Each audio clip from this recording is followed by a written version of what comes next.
नमस्कार. आपण ऐकत आहात चैत्राली यंगर लिखित वीर प्रताप मोहिते भाग 26.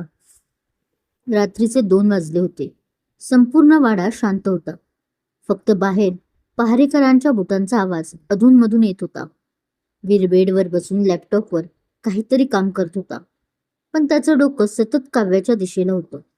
काव्या गाढ झोपली होती, पण तिच्या चेहऱ्यावर वेदनेच्या पुसटशा रेषा उमटत होत्या.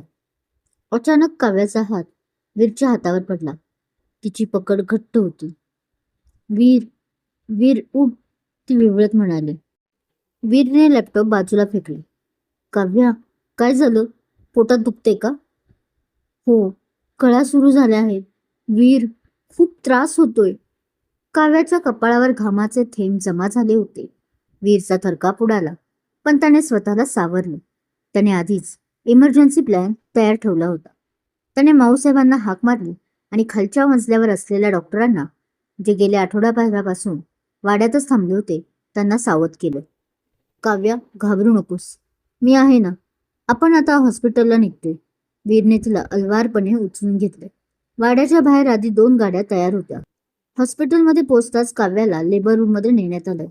वीर बाहेरच्या कॉरिडॉरमध्ये वेड्यासारखा इरझारा घालत होता. त्याच्या आयुष्यातील हे सर्वात कठीण क्षण होते. त्याला आठवलं, जेव्हा कावेरीचा जन्म झाला होता, तेव्हा तो एका अंधाऱ्या खोलीत अपराधीपणाच्या ओझ्याखाली दबला होता. पण आज तो आपल्या पत्नीसाठी ढाल बनून उभा होता. इतक्यात वीरचा फोन वाजला. इन्स्पेक्टर वाघमोडे यांचा फोन होता. मिस्टर वीर, एक वाईट बातमी आहे. कौस्तुभने तुरुंगाच्या व्हॅनमध्ये पोलिसांवर हल्ला केला आणि तो पुन्हा फरार झाला आहे. आमची टीम त्याच्या मागे आहे. पण तो तुमच्या हॉस्पिटलच्या दिशेने येत असल्याचा संशय आहे. वीरच्या डोळ्यात निखारे फुलले.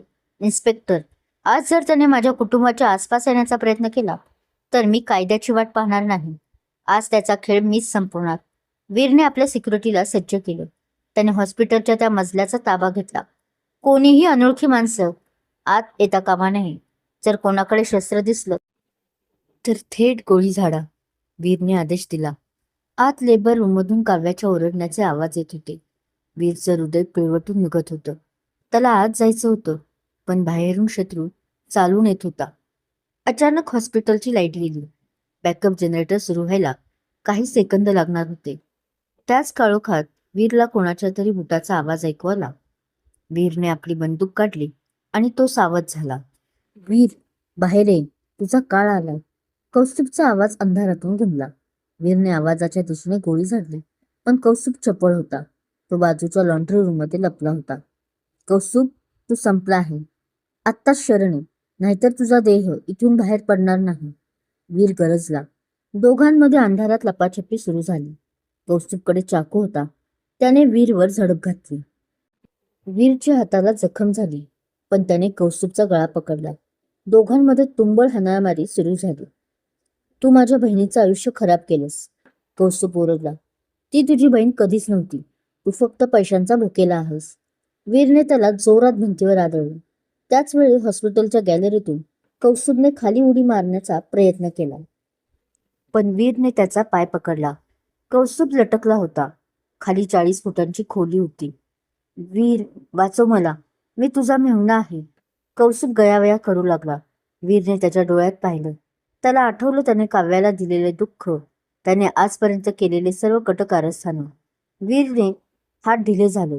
नाही कौस्तुभ, तू या पृथ्वीवर राहण्याच्या लायकीचा नाहीस. तुला कायद्याने शिक्षा दिली, पण ती तू नाकारलीस. आता निसर्ग तुला शिक्षा देईल. वीरने कौस्तुभचा हात सोडला. कौस्तुभ एका मोठ्या किंचाळीसह खाली कोसळला. त्याचा अंत तिथेच झाला. मोहिते खानदानाचा सर्वात मोठा शत्रू कायमचा शांत झाला होता. वीर धावत लेबर रूमच्या बाहेर आला. त्याचे कपडे फाटलेले होते. अंगावर रक्ताचे डाग होते. त्याच वेळी दरवाजा उघडला आणि नर्स बाहेर आली. तिच्या हातात एका कापडात गुंडाळलेलं बाळ होतं.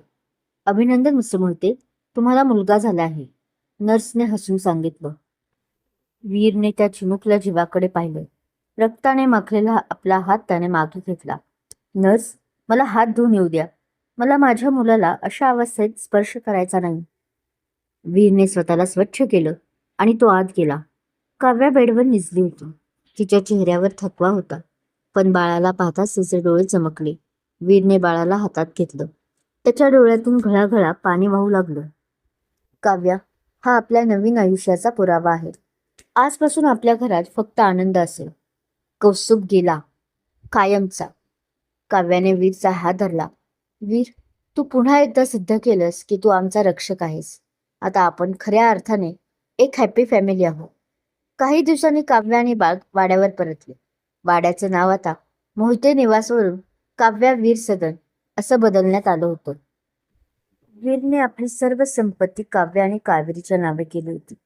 तो आता एक यशस्वी बिझनेसमॅन सोबतच एक आदर्श पिता बनला होता. संध्याकाळी तो बागेत कावेरी सोबत खेळायचा आणि काव्या बाळ घेऊन झुल्यावर बसून त्यांना बघायची. वीरने कविता लिहिणं पुन्हा सुरू केलं होतं, पण आता त्या कविता लॉगिंगच्या नव्हत्या तर फुलफिलमेंटच्या होत्या. काव्या, तुला माहिती आहे का, मला असं वाटते की देवाने मला खूप मोठी संधी दिली आहे. मी जे पाप केलं होतं त्याचं एक शालन तू मला माफ करून केलंस. वीरने काव्याच्या खांद्यावर डोके ठेवून म्हटलं. काव्या हसली.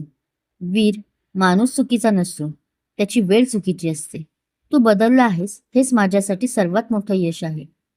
त्या रात्री पौर्णिमेचा चंद्र पूर्ण ताकदीने चकाकत होता. जणू तोही या कुटुंबाच्या सुखाची साक्ष देत होता. सकाळचे 9 वाजले होते. मोहिते वाड्याचा मुख्य हॉल आज फुलांच्या माळांनी, पाळण्याने आणि रांगोळीने सजला होता. हवेत सुगंधी धूप आणि केशर दुधाचा सुवास दरवळत होता. आज वीर आणि काव्याच्या मुलाचं बारसं होतं. संपूर्ण गावातून आणि शहरातून प्रतिष्ठित पाहुणे आले होते. सनईचा सूर वातावरणात मंगलमयता पसरवत होते. काव्य आज लाल रंगाच्या पैठणीत साक्षात देवीसारखी दिसत होती. तिच्या कुशीत तो छोटासा जीव शांतपणे झोपला होता. कावेरी आपल्या छोट्या भावाच्या अवतीभोवती नाचत होती. आई, त्याचं नाव काय ठेवणार आपण? मी वीरू म्हणू का त्याला? तिने आनंदाने विचारले. वीर बाजूला उभा राहून आपल्या लेकीचं आणि पत्नीचं कौतुक पाहत होता. त्याने पांढऱ्या रंगाचा कुर्ता आणि पायजामा घातला होता. त्यावर जरीचं उपरण होतं. तो आता पूर्वीसारखा रागीट दिसत नव्हता, तर त्याच्या चेहऱ्यावर एक अथांग शांतता होती. काव्या, पाळणा सजला आहे. माऊसाहेब वाट पाहत आहेत. वीरने काव्याला आधार देत म्हटलं. पाळण्याच्या विधीला सुरुवात झाली. स्त्रियांनी गाणी गायला सुरुवात केली. बाळा जो रे, कुळदीपका जो रे. काव्याने बाळाला पाळण्यात ठेवलं आणि त्याच्या कानात त्याचं नाव कुजबुजली. अभय वीर प्रताप मोहिते, ज्याचा अर्थ होता ज्याला कुणाचीही भीती नाही. संपूर्ण हॉल टाळाच्या कडकडाने घुमून गेला. पेढे वाटले गेले. आनंदाला पारावर उरला नव्हता. समाप्त. ही कथा इथेच आपला निरोप घेत आहे. पण तुम्हाला ही कथा कशी वाटली जरूर सांगा कमेंट्स करून. अजूनही अशाच प्रकारच्या कथा इथे येत राहतील. त्यामुळे अजून सबस्क्राईब केलं नसेल तर अवश्य करा. धन्यवाद.